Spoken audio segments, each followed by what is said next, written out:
Hi let's get ready for a flight once again. आज मेरे driver sir time से पहले पहुंच गया था और मैं भी बिल्कुल टाइम पे ही बैठ गई क्योंकि I don't want to miss my flight today.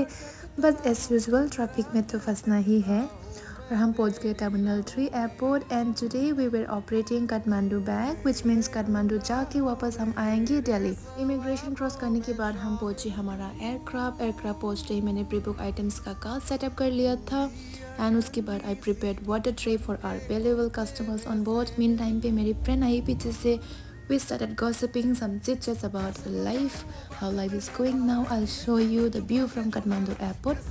This is the view guys. Now we're ready for another departure which is from Kathmandu to Delhi. अभी दिल्ली वापस जाना है and we're done for the day. और उसके बाद आई rich my home. घर पहुंचने के बाद I had little bit of khichdi के बाद थोड़ी सी ड्राई फ्रूट्स खाई। Now ready to sleep guys. Bye, good night.